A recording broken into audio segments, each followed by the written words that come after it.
Hello everyone and welcome to today's session on PLBAR SQL triggers. It's an automating database actions. It covers on the one of the most powerful and essential feature in Oracle database processing.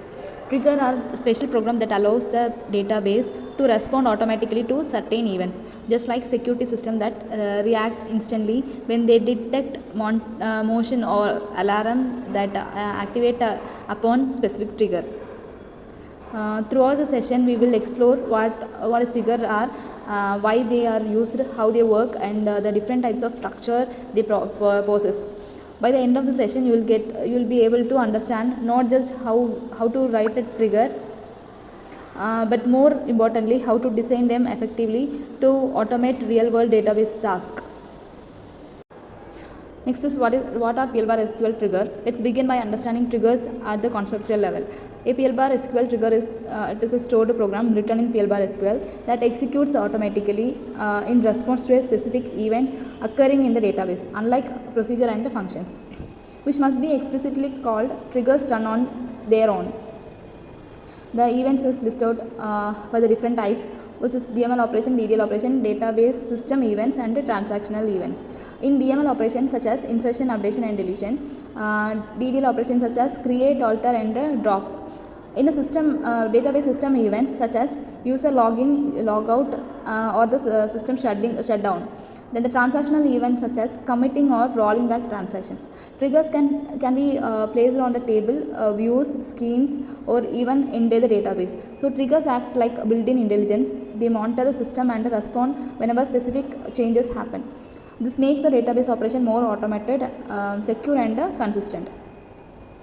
Why we need a trigger is it is extremely valuable in large system because they help automation essential tasks.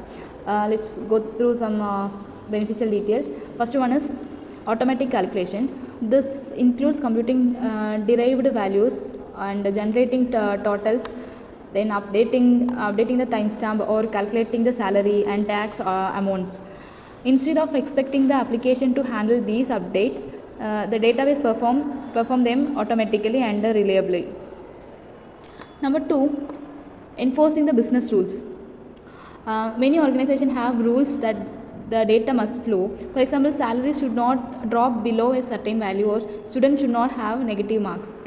Triggers allow these rules to be enforced directly at the database level, ensuring the data integrity even if multiple applications or user interact with the system.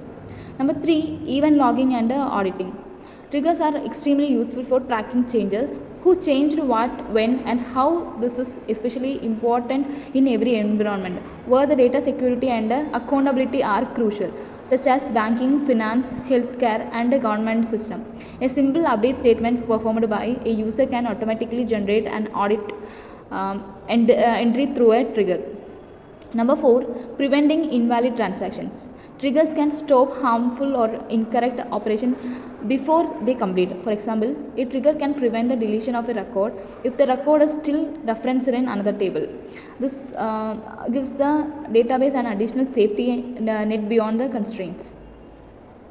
The trigger is maintaining the data consistency also.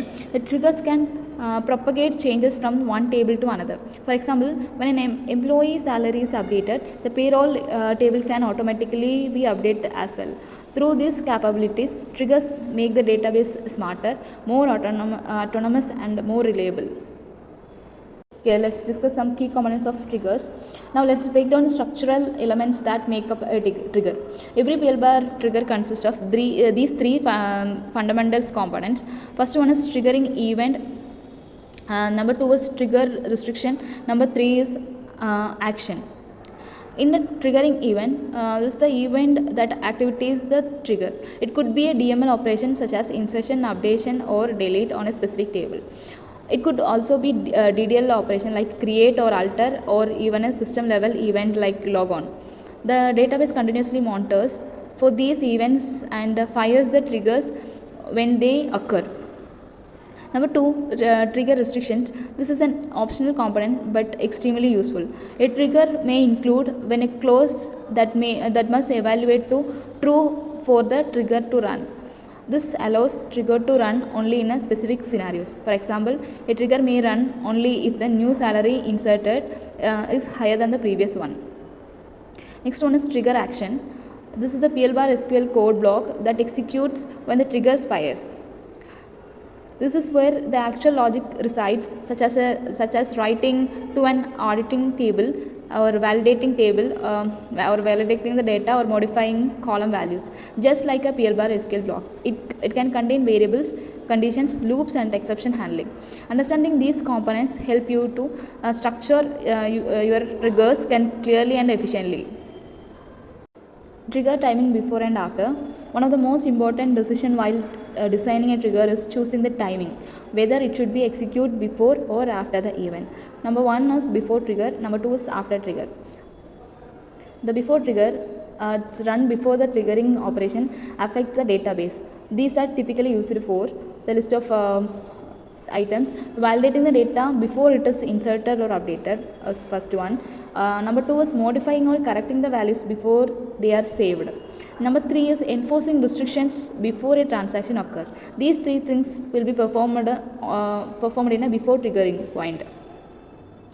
For example of before trigger is, if you want to ensure that the product price never falls below a specific value, you can use before trigger to check and correct the value before the insertion. In after triggers run only after the triggering event has been successfully executed. These are ideal for tasks that is depend on the final state of the data. They are used for logging changes into an auditing table or updating summary or history table and sending notification upon a successful updates and performing a cascading actions. For instance, to audit a transaction, you need to final value of the row, which is why after trigger are performed. Choosing between before and after is essential because it determines if your logic run as a pre-check or as a post-processing action. Trigger granularity, statement versus row. Another important dimension of trigger is granularity. That is how many times the trigger executes during a single SQL operation. First is statement level triggers. These triggers are fire only once per SQL statement. Regardless of whether the statement affect 1 row or 1000 row, the triggers run only once. Such triggers are useful for checking the conditions before allowing an operation and logging that statement occurred and enforcing table level rules and improve performance during the bulk operation. Number 2 is row level triggers. These triggers fires once for every row affects by the SQL statement. If 20 rows were updated, the triggers fires 20 times.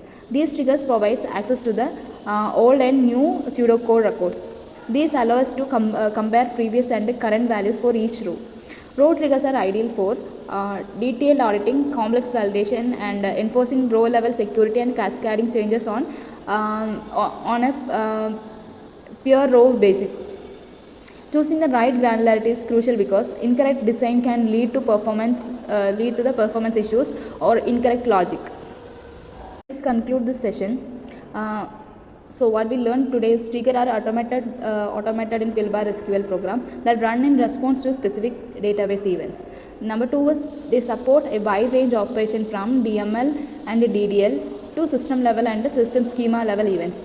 Number 3 is triggers are used for automation, validation, auditing, checking business rules and preventing invalid transaction. Fourth point we discuss in this session is every trigger has 3 basic parts: the event, the optional restriction and the action. The timing options include before and after trigger depend on when the logic should be executed. The last point is granularity options include statement level and row level triggers. It gives a flexibility on how many times the trigger is executed. The trigger helps maintain the data consistency, improve the security and automate complex tasks and reduce the need for manual coding at the application level. So that's it in this session and thank you for your attention. I hope you'll understand the concept.